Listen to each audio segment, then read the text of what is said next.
அண்ணன் எடப்பாடியார் அவர்கள் ஒரு எளிய மனிதர், ஒரு விவசாயி, தன்னுடைய உழைப்பாலே உயர்ந்து முதலமைச்சராகி இன்று சட்டமன்ற எதிர்க்கட்சி தலைவராக ஆளும் ஸ்டாலின் அரசின் தவறுகளை, மக்கள் விரோத போக்கை நெஞ்சுரத்தோடு சுட்டிக்காட்டி இன்றைக்கு மக்கள் மத்தியிலே செல்வாக்குமிக்க தலைவராக, மக்களின் முதல்வராக புரட்சி தமிழர் ஐயா எடப்பாடியார் அவர்கள் செல்வாக்கு ஒவ்வொரு நாளும் வளர்ந்து கொண்டே செல்கிறது. அதற்கு பதில் சொல்ல வக்கில்லாத மிக கேவலமான தனிமனித விமர்சனத்தில் இறங்கி இருக்கிறது திமுக. விவசாயிகளுடைய உழைப்பை, மக்களுடைய உழைப்பை சுரண்டி இன்றைக்கு இந்த திமுக குடும்ப கட்சியாக, கார்ப்பரேட் கம்பெனியாக இருக்கிறது. அந்த திமுக குடும்ப கட்சியிலே, கார்ப்பரேட் கம்பெனியில் போராடி வாதாடி தான் அமைச்சர் பதவியை டிஆர்பி ராஜா பெற்றார்.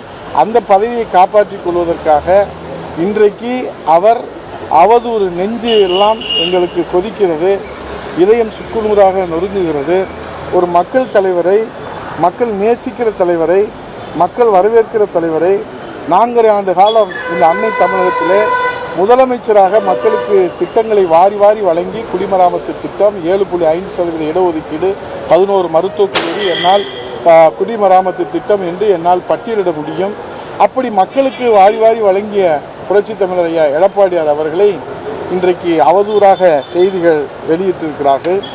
எங்களுக்கு இதைவிட சொல்ல தெரியும். போட்ட சட்டையை கிழித்து கொண்டு, போட்ட சட்டையை தனக்குத்தானே கிழித்து கொண்டு ஐயோ அம்மா என்று உங்கள் தலைவர் பொம்மை முதலமைச்சர் ஸ்டாலின் கதறிய காட்சிகளை சட்டமன்றத்திலிருந்து வெளியே ஓடி வந்து சட்டையை கிழித்து கொண்டு வேஷ்டியை உருவிக்கொண்டு ஓடிய காட்சிகளை கார்ட்டூனில் எங்களால் வரைய முடியும். ஆனால் அதற்கு அவசியமில்லை.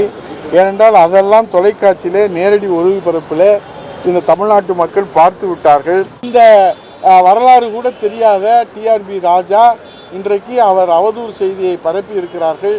ஆகவே அவரெல்லாம் மக்கள் பணிக்கே லாயக்கு இல்லாதவர், மக்கள் சேவைக்கே லாயக்கு இல்லாதவர்.